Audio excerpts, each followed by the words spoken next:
Quiero agradecer a las distintas autoridades, a la ministra, al delegado presidencial, a las autoridades de CONAF, a la subsecretaria, a la ministra también subrogante de Agricultura. La verdad es que esta época estival siempre conlleva distintas situaciones de las cuales debemos protegernos y debemos prevenir. Y el mensaje hoy día para la ciudadanía es que tomemos efectivamente las medidas de protección que tienen que ver con la exposición a la radiación solar, ¿no? Y todas las medidas de hidratación, pero que además protejamos nuestros espacios. Hoy día nos encontramos en el sector de Parque Metropolitano. Quiero saludar también al director de Parque Metropolitano que nos acompaña, que es dueño de casa también. Este es un parque que tiene de alguna manera algunas características más áridas y por lo tanto se presta para que hayan situaciones de riesgo de incendio. Queremos invitar a la población en general a prevenir las situaciones de riesgo de incendio. Hemos tenido en los últimos días varias situaciones críticas, particularmente en el sector de Recoleta, Parque La Infancia, hace creo que menos de una semana o aproximadamente una semana, se inició un incendio importante que finalmente fue tratado por los equipos de Parque Met y los distintos equipos de bomberos, pero lo importante es el mensaje. Y el mensaje es que evitemos cualquier situación de riesgo respecto de el cuidado, ¿no?, principalmente de nuestras áreas verdes. Este es un parque hermoso, es el Parque Metropolitano, es el parque más importante probablemente de nuestro país, es un parque que le aporta al desarrollo de la ciudad y que debemos entre todas y todos cuidarlo. Eso, muchas gracias. Sí, delegado. El delegado primero. ¿Sí? Sí. Muy buenos días a todos, o buenas tardes ya, buenas tardes a todas las autoridades. Bueno, quiero transmitir que en el caso de la región metropolitana de Santiago hemos elaborado ya desde hace meses un plan de prevención, de mitigación y de control de los incendios forestales. Este plan en materia de prevención considera el trabajo con las comunidades, muy especialmente las comunidades más próximas a zonas de riesgo, con condominios y con comunidades que de algún modo han sido parte de un programa de protección que permite que ellos desarrollen también sus propias iniciativas preventivas y de cortafuego. En materia de mitigación, por supuesto, hemos venido trabajando con todos los órganos especializados, generando las condiciones de equipamiento, de infraestructura, de instalaciones, con el propósito de abordar adecuadamente cualquier situación de riesgo. Contamos con 21 cuadrillas de la CONAF, por supuesto con la coordinación con bomberos, carabineros, Senapred a nivel regional, y finalmente hemos desplegado todas nuestras capacidades con el propósito de controlar los incendios forestales que se han producido, que se están produciendo y que desgraciadamente probablemente se van a producir. Y por ello agregar que es muy importante a este plan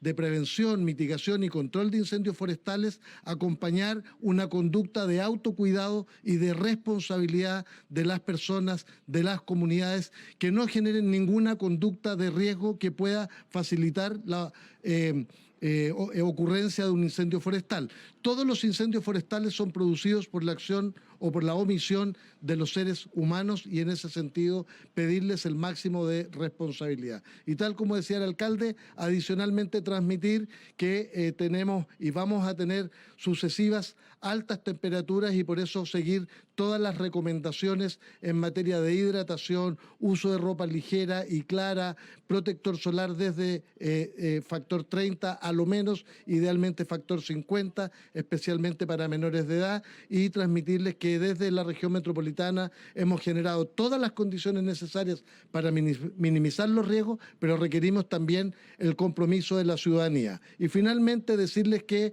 es muy importante, en primer lugar, si se detecta cualquier situación de riesgo en materia de incendios forestales, comunicarse de inmediato al 130, que es el fono de CONAF, o al 132, que es el de bomberos, y por supuesto supuesto, siempre una de las posibilidades es el 133 de Carabineros, pero muy especialmente CONAF y bomberos, porque mientras más rápido se actúa sobre algún eventual foco, más probabilidades hay de que este no se expanda.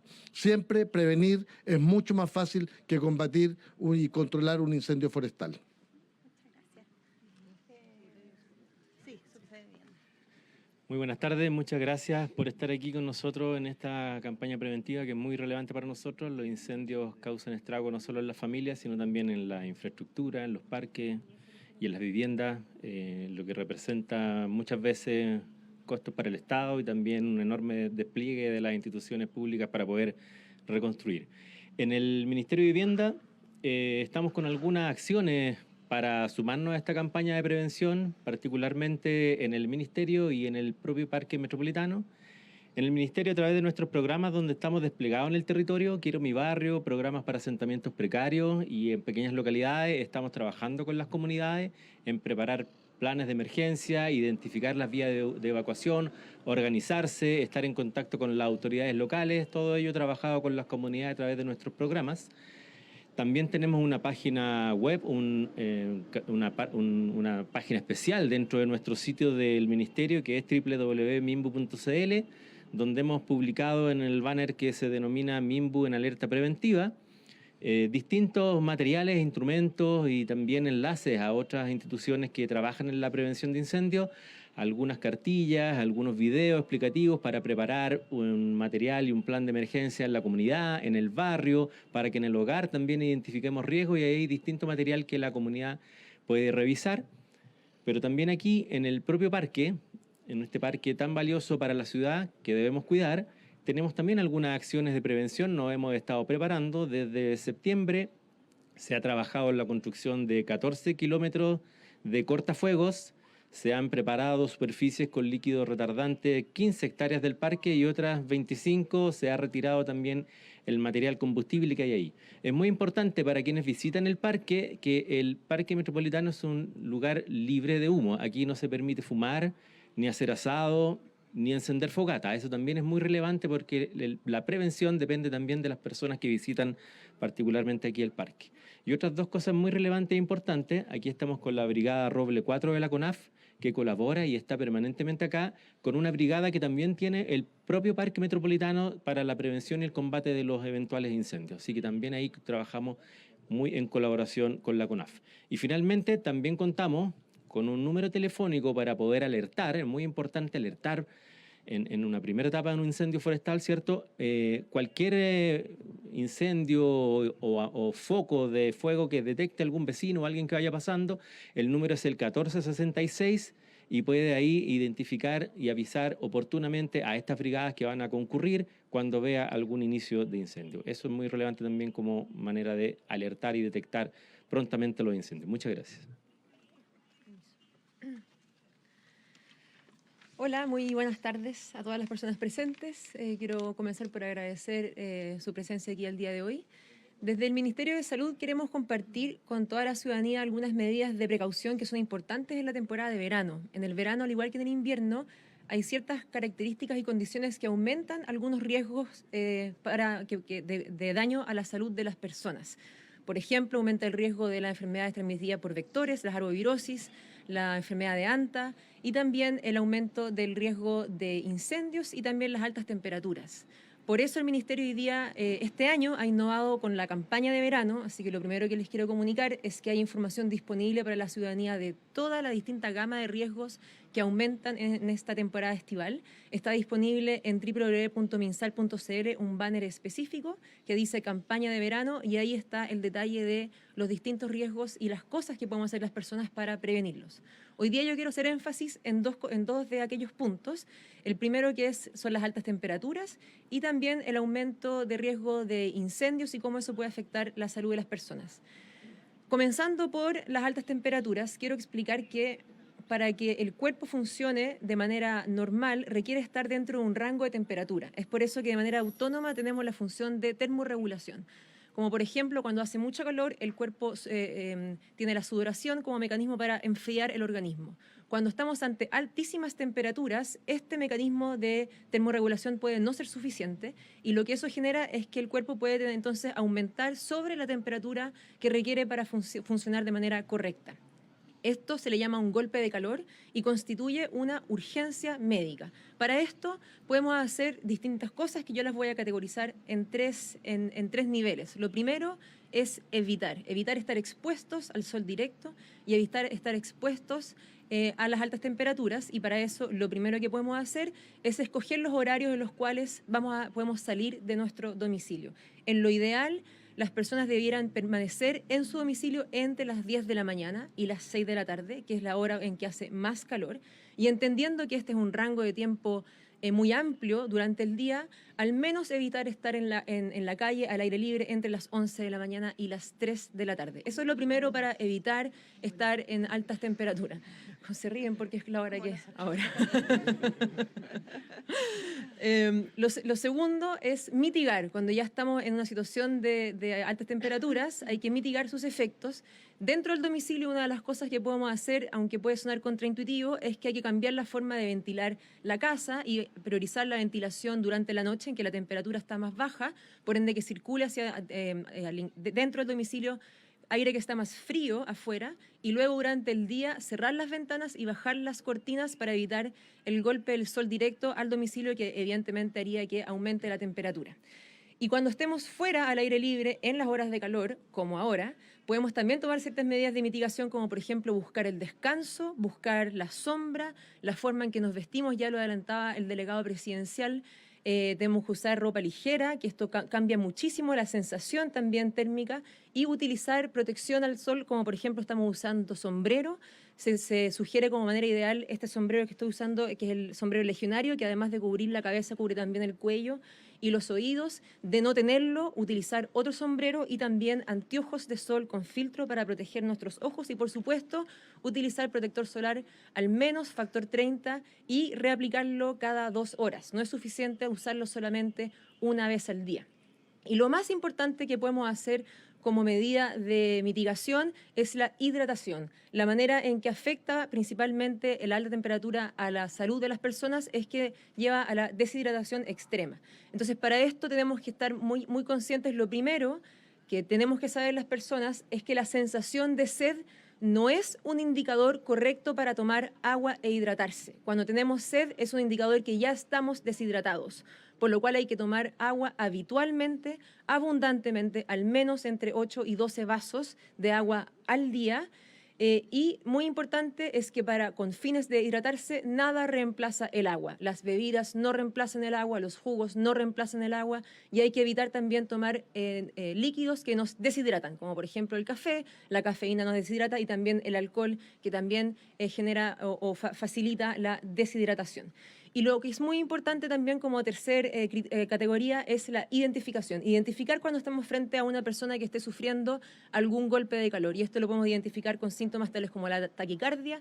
Eso quiere decir un aumento de la frecuencia cardíaca por sobre lo normal. Lo podemos objetivar cuando una persona tiene por sobre 100 latidos, pulsaciones por minuto estando en reposo. Eso es una situación de taquicardia. Cefalea, la temperatura corporal por sobre los 40 grados, y también una señal muy evidente de alarma es cuando ya hay pérdida de conciencia, con desmayo o una sensación de un estado de confusión. Si es que observamos esto en alguna persona, lo más importante es bajar la temperatura corporal, llevando a la persona a un lugar sombrío, con menor temperatura, y poniéndole paños húmedos fríos sobre su cuerpo, en las axilas, en el pecho, en el cuello, en el estómago, pero por ningún motivo darle algo para beber. Y esto es porque si alguien está con un golpe de calor, puede que la musculatura para la deglución también esté comprometida, y eso podría llevar a una eventual asfixia. Entonces, lo primero es enfriar a la persona y trasladar llamando a los servicios de urgencia al SAMU al 131. Eso con respecto a la afectación directa por las altas temperaturas. Y lo otro que me quiero referir hoy día es la afectación que da a la salud de las personas, los incendios forestales y la exposición al humo. Entonces, lo primero que tenemos, lo más importante es evitar o disminuir la exposición que las personas tenemos al humo, y para eso se recomienda, si es que está en un entorno que tiene humo secundario a un incendio, permanecer en los domicilios, cerrar las ventanas y las puertas, cubrir cualquier apertura que permanezca en los bordes de las puertas o de las ventanas con paños, y si es mucho el humo puede utilizar también alguna mascarilla o un paño húmedo que le cubra la nariz y la boca. Eso es lo principal, evitar estar expuestos al humo. Evidentemente, no se recomienda hacer actividad física en estas condiciones, y también es importante consultar a los servicios de salud si es que tiene síntomas que son sugerentes de algún problema secundario al humo, como por ejemplo la dificultad respiratoria, también la taquicardia, la cefalea y tos sin mucosidad. Cualquier consulta, quiero recordar que tenemos disponible 24 horas al día, todos los días de la semana, nuestro teléfono Salud Responde. Acá puede hacer consultas en términos de medidas de prevención, pero también puede comunicar los síntomas que esté manifestando una persona para poder tener información de a cuál servicio de salud es más apropiado consultar. Salud Responde es el 600-360-77. Muchas gracias. Hola, muy buenas tardes. Muchas gracias por estar hoy día todos aquí. Como hemos repetido muy insistentemente en estas semanas, la prevención de incendios forestales es una tarea de todos y todas, y la principal causa de los incendios forestales es justamente la acción humana. Así que desde esa perspectiva, todo el apoyo que los medios de comunicación nos han estado dando durante estas semanas para dar una señal importante en materia de prevención es clave para el trabajo que como gobierno estamos realizando. Yo desde el Ministerio de Agricultura quisiera referirme particularmente a todo el trabajo de prevención que el Ministerio en su conjunto, bajo el liderazgo de la CONAF, ha estado realizando durante estos meses para evitar tanto el inicio de incendios como su propagación y potenciales y eventuales desastres derivados de esa propagación. En primer lugar, hace referencia al trabajo que estamos realizando en materia de elaboración de cortafuegos. Esto es muy importante debido a la alta presencia de material vegetacional. Este fue un invierno positivo en términos de lluvias, pero eso significa también que hay mucho pasto, mucho material vegetacional acumulado, y por lo tanto estamos haciendo un trabajo importante en materia de corte y construcción de cortafuegos en conjunto con distintas instituciones públicas y privadas. Tenemos a la fecha, en lo que es esta temporada, alrededor de 3.700 kilómetros lineales que se suman a los cerca de 3.900 que el año pasado también construimos en materia de cortafuegos. Pero aquí, una vez en la clave de llamados a la prevención, es bien importante decirle a las personas, a las comunidades, que ellos y ellas también puedan hacer cortes de sus respectivos pastizales cuando están cercanos a sus viviendas, porque el trabajo de cortafuegos, en el fondo que se realiza, ¿cierto?, es en grandes extensiones de interfaz urbano-rural o en caminos, pero muchas veces hay viviendas cercanas a las viviendas, a los hogares, perdón, pastos cercanos a las viviendas que las propias familias pueden mantener en corte y van a evitar eventualmente ante la presencia de un incendio que este llegue a los hogares. Otras líneas importantes de trabajo es todo lo que tiene que ver con comunidades y escuelas preparadas. Son trabajos fundamentalmente, el año pasado se hicieron bastante noticiosos a propósito de una comunidad preparada que permitió, en el fondo, evitar la entrada del fuego a esa zona. Efectivamente, este es un trabajo muy positivo que tiene que ver con lugares que son zonas de interfaz urbano-rural o abiertamente en comunidades rurales donde hay riesgos importantes de que el fuego llegue a las viviendas, que las personas, los vecinos, entiendan esos riesgos y tomen las medidas apropiadas para evitarlos. En el caso de las escuelas, ciertamente, hace poco estuvimos con el Ministerio de Educación dando a conocer nuestra guía de escuelas preparadas y ahí señalábamos con mucha fuerza el importante rol que niños, niñas y adolescentes juegan en términos de llevar este conjunto de medidas a sus hogares y informarle a sus padres, a sus vecinos, a sus abuelos sobre la importancia de la prevención y la mitigación. Una cuarta línea de trabajo importante, fundamentalmente para el trabajo agrícola, que desarrollamos en conjunto con otros servicios del agro, es todo lo que tiene que ver con sustituir quemas agrícolas por otras formas de tratamiento de los desechos de la agricultura. Evidentemente, los agricultores nos dicen que tenemos que poder desechar, ¿cierto?, los rastrojos y los restos, pero hay otras formas distintas de la quema de hacerlo. En esta época está prohibida la quema agrícola y, sin embargo, es una época intensiva en actividad agrícola, entonces ahí estamos trabajando con ellos en proponer y propiciar medidas distintas, sobre todo cuando hay condiciones particularmente complejas como condiciones de botón rojo. rojo. Y finalmente quisiera destacar, este punto de prensa es un reflejo de aquello, el enorme esfuerzo de trabajo intersectorial que estamos haciendo para efectos de prevención. La CONAF, bomberos tienen un rol clave en el combate de los incendios, pero si no fuera gracias al trabajo en conjunto con Senapred, por ejemplo, con quien tenemos un convenio para mejorar la gestión integral de las emergencias, el trabajo con obras públicas en la elaboración de cortafuegos, del Ministerio de Salud para, como decía la ministra subrogante, dar a conocer medidas en los casos en que se produce una alta presencia de humo, y así de una serie de otros ministerios y servicios públicos, como también muy fuertemente del sector privado que aporta con construcción de cortafuegos, pero maquinarias para el combate, brigadistas para el combate, bomberos, etcétera, el despliegue que estamos haciendo en esta temporada para efectos de prevención y combate no sería posible. Así es que fortalecer, y cierro con eso, la importancia de mantener esta coordinación interinstitucional muy activa de cara a toda la temporada que tenemos por delante. Muchas gracias. Muchas gracias, muy buenas tardes a todos y a todas. Yo quisiera reiterar el llamado que han hecho varias de las autoridades aquí presentes a ser extremadamente cuidadosos en esta temporada de incendios.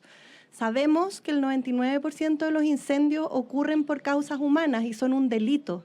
Y como gobierno estamos comprometidos a que aquellos incendios intencionales que constituyen crímenes no queden impunes. A esto se suma a los esfuerzos importantísimos que hemos hecho como gobierno en prevención y también en combate a los incendios. Lo mencionaba la subsecretaria, ¿verdad? Se han invertido más de 156.000 millones de pesos en combate a incendios. Contamos con mejor tecnología, con aeronaves destinadas a esto, con brigadistas que se están desplegando por todo el territorio, con acuerdos público-privados que han permitido multiplicar estos aportes y de esa forma estar bien preparados. Pero no basta con prepararse, necesitamos que los incendios no ocurran. Es mucho más fácil prevenir un incendio que apagarlo. Y para que eso suceda, para que evitemos que los incendios ocurran, se necesita de la colaboración de todos y todas. Así que yo reitero el llamado, el que esta temporada de incendios sea una temporada tranquila, depende en gran medida de la responsabilidad que todos y todas tengamos. Y a eso se suma el esfuerzo que, por supuesto, estamos haciendo como gobierno, desplegado en un esfuerzo interministerial de todas nuestras autoridades para abordar las altas temperaturas, el riesgo del incendio, el combate oportuno y, por supuesto, la información y la preparación a todas las comunidades.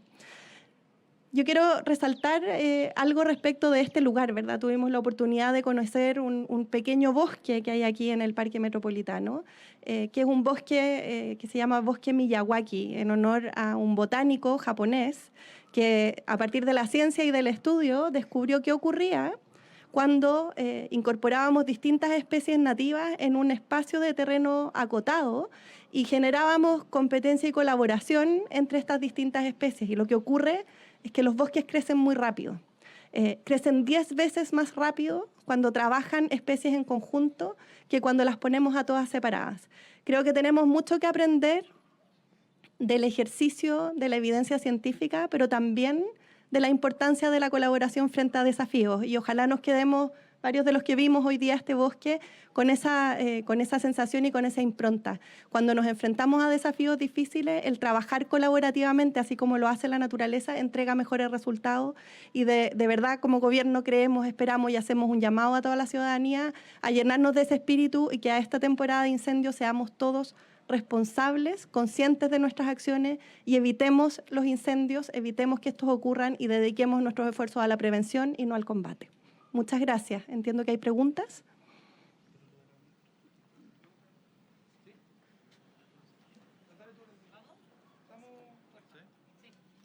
Consultarle, ministra, sobre las condiciones actuales, si tienen información sobre lo que está sucediendo en las comunas de Tiltil, la región metropolitana, y algunas recomendaciones quizás para las personas que se encuentran en el sector.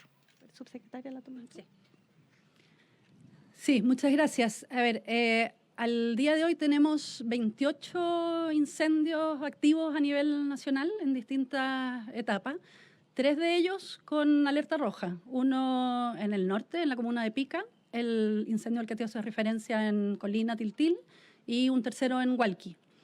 Ninguno de los tres, y esta es la buena noticia, está hoy día en un riesgo importante de propagación. Son incendios que, si bien se mantienen en combate, están controlados. El incendio de Tiltil ha sido particularmente generador de humo por la existencia de pastizales importantes que generan mucho humo, pero que hoy día no tienen ningún riesgo ni sobre viviendas ni de que vuelva a expandirse, porque lo que hay son focos al interior del incendio que están siendo trabajados para apagarlo. Por eso decimos que todavía está en combate, pero están en una situación de control. Hoy día no tenemos en este momento ningún incendio que esté fuera de control o en propagación inminente. Ministra Albagli, perdón, antes de usted, vocera, le queríamos hacer una consulta puntual a la ministra subrogante de Salud. A propósito, y aquí me salgo de la pauta, pero tiene que ver con la contingencia, el uso del cotillón de fin de año, sobre todo las fiscalizaciones que están desarrollando y el hecho de que pudiese representar en algunos casos un riesgo para los niños cuando no está rotulado debidamente. ¿Cuál es la situación de la fiscalización y las recomendaciones que se hacen al respecto? Correcto. Como bien indicas, el cotillón está regulado por el Ministerio de Salud dentro de su reglamento de juguetes. Y una de las cosas mínimas que hace este reglamento es establece las condiciones, las características con las cuales tanto los juguetes como el cotillón puede ser comercializado. Y dentro de aquello, la característica esencial es que tiene que tener una etiqueta o un rotulado con letra legible para las personas. Esto quiere decir que tiene que tener un tamaño mínimo para poder ser leída, tiene que estar en español, y este etiquetado tiene que tener información, por ejemplo, las características del productor, pero sobre todo información sobre el producto mismo e información sobre las medidas de uso. Esto quiere decir, por ejemplo, a cuáles edades está destinado ese juguete, o en este caso, por el periodo en el que estamos, el cotillón que se va a usar. Hay edades mínimas en algunos casos para el uso de ese producto, y también las características que pueden implicar un manejo distinto por distintos riesgos asociados a ese producto en particular. Por esto es que las Seremi de Salud a lo largo de todo el país hacen rutinariamente, y sobre todo en estas fechas, una fiscalización a todos los lugares del comercio en que están a la venta estos productos, para asegurarse que cumplan con estas características que le entregan la seguridad que requieren a las personas. Y por eso también lo que las personas tienen que hacer, además que pueden exigir en los lugares de comercio establecido estas características, los productos que vayan a adquirir, lo más importante es que solamente consuman, adquieran estos productos en el comercio formal, porque evidentemente en el comercio informal no tenemos ninguna manera de garantizar que estas características se cumplan según la regulación, porque nuestra fiscalización se orienta al mercado que está oficialmente establecido. Y es por eso que la primera indicación de las personas es acudir solamente al mercado formal, y dentro de aquel exigir estas características de los productos. Vienen las preguntas de contingencia. No quiero interrumpir el funcionamiento, pero si alguien quiere salir del sol, además de la ministra... Que Forestín saliera. Sí, Forestín. Ok. Digo, es importante para hacerle caso a la ministra subrogante de Salud. Ministra, quería preguntarle por los dichos de la ministra Orellana. Ha generado bastante crítica de la oposición, fue bastante rápida en responder, también de la democracia cristiana, pero durante esta mañana también viene Fuego Amigo, desde el Partido Socialista también dijeron que no era la forma, se sumaron a la crítica en un debate que sabemos también es de mucho tiempo. ¿Cuál es la postura del gobierno también en este debate precisamente sobre aborto? Se ha hablado mucho que es un Estado laico, pero con la Iglesia Católica también han habido siempre una relación cercana. Aborto es una de las prioridades de nuestro gobierno. El fortalecimiento de los derechos reproductivos de las mujeres ha sido parte de nuestra agenda desde el comienzo, y eso por supuesto que permanece y es una prioridad.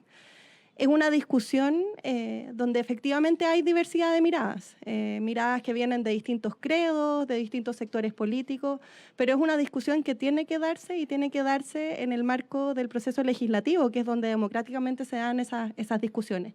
Eso no quiere decir que se puedan emitir opiniones, por supuesto, y esas opiniones tienen que hacerse de una forma de poder informar y contribuir al debate. En ese sentido, yo, más que diferencias o contradicciones, lo que veo es un debate que se activa, un debate que va en línea de la discusión que queremos dar como gobierno, de avanzar en una discusión democrática y de efectivamente poder tener una ley de aborto que sea reflejo de lo que como sociedad necesitamos.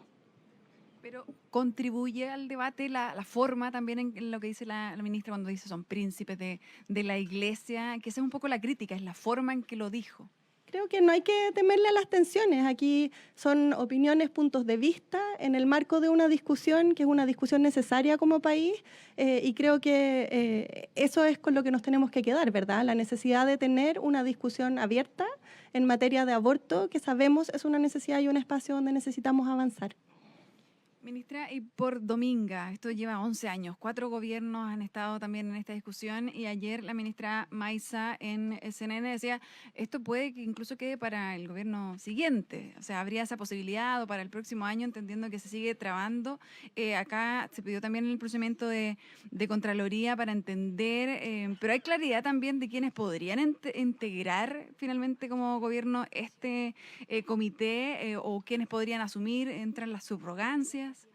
Parte de la esencia de la consulta a Contraloría tiene que ver con eso, ¿verdad? Estos son procesos largos que tienen muchas etapas administrativas y judiciales, es lo que normalmente ocurre. Cada año el Servicio de Evaluación de Impacto, del Servicio de Evaluación Ambiental, presenta, por ejemplo, recursos como los recursos de casación que se presentaron respecto de Dominga. En este caso en particular tenemos una situación que se está consultando a la Contraloría que tiene que ver con la composición del Consejo de Ministros. El Consejo de Ministros está regulado por ley y también su presidencia. Y a propósito de la inhabilidad que fue declarada por los ministros en el Consejo, se abrió la pregunta de, bueno, ¿quiénes reemplazan?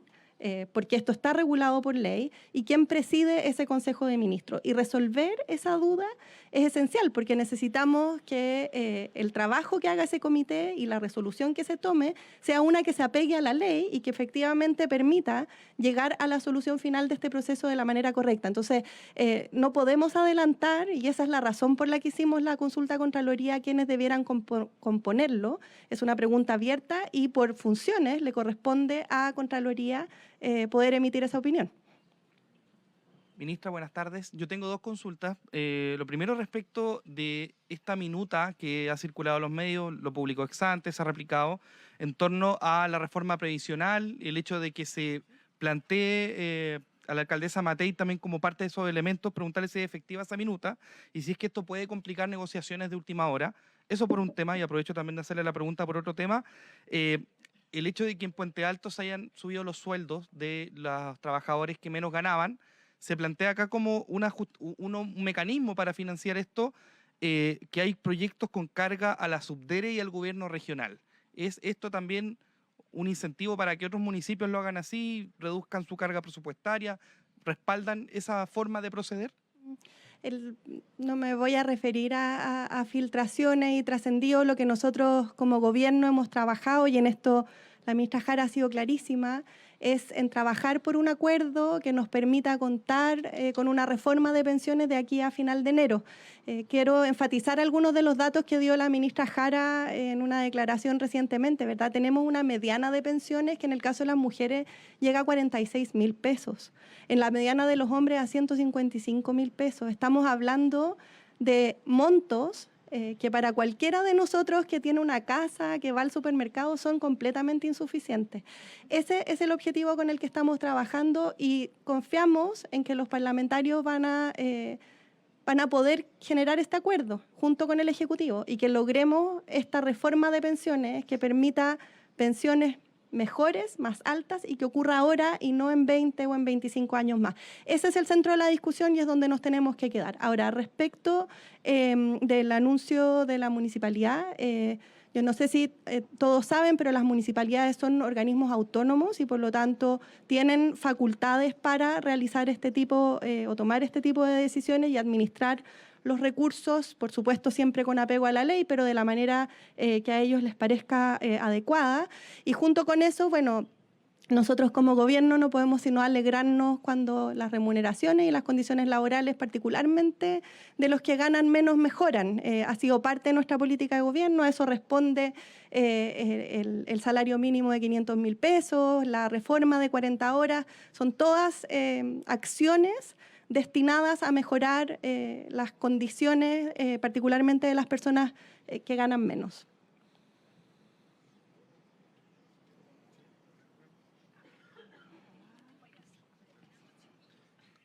¿Vas a preguntar?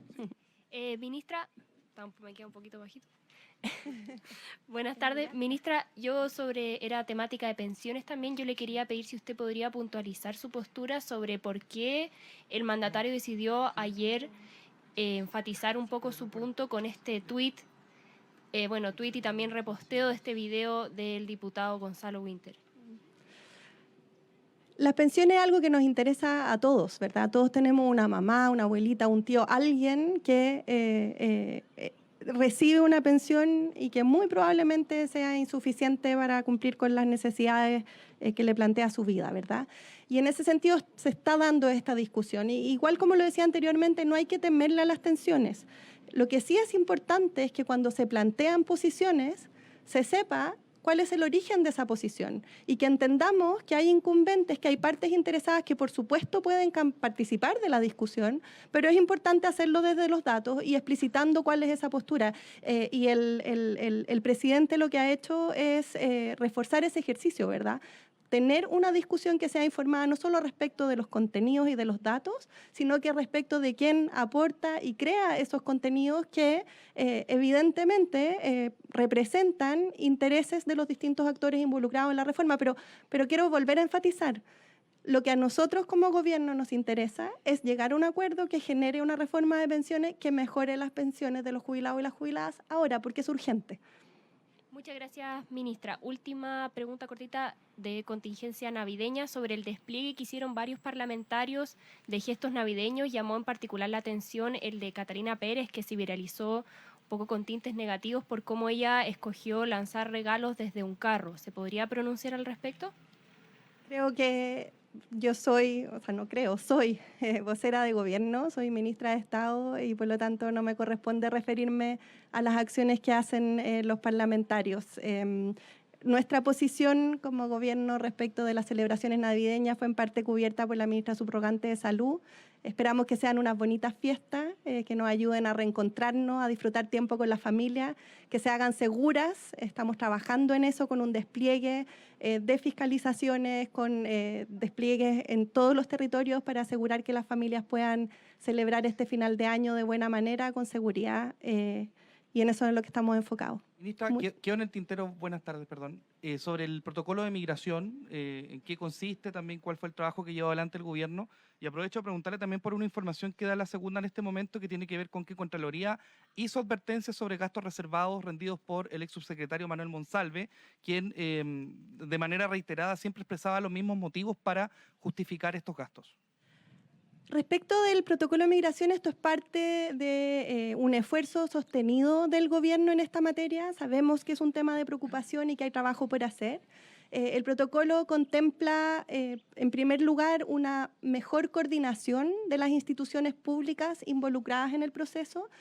A veces creemos que las organizaciones y las instituciones se coordinan naturalmente y con facilidad. Es un trabajo que se hace permanentemente desde el Estado y como gobierno hemos trabajado de manera muy intensiva en fortalecer esas coordinaciones que están dando muy buenos resultados. Entonces, lo primero tiene que ver con precisamente fortalecer la coordinación entre la PDI, Migraciones y otros organismos involucrados. Lo segundo es que se realiza una priorización estratégica respecto de los casos y por último se están haciendo más eficientes los tiempos, ¿verdad? Hay un recorte de los tiempos y obligaciones de reaccionar en tiempos que son más acotados y de esa manera agilizar los procesos. Quiero resaltar que esto se suma al esfuerzo que ya se ha hecho como gobierno. Hoy a la fecha, si mal no recuerdo, llevamos 662 expulsiones, es la cifra más alta en los últimos 6 años y este trabajo, este nuevo protocolo, lo que viene a hacer es a reforzar ese esfuerzo. Respecto de su segunda pregunta de la noticia, aquí hay una investigación, un sumario en curso por parte de la Contraloría y lo hemos reiterado en todas las ocasiones. Nosotros como gobierno esperamos que tanto el sumario en Contraloría como la justicia opere con la mayor celeridad y transparencia posible y eso es todo lo que podemos comentar respecto de esa última noticia. Muchísimas gracias. Gobierno de Chile. Chile avanza contigo.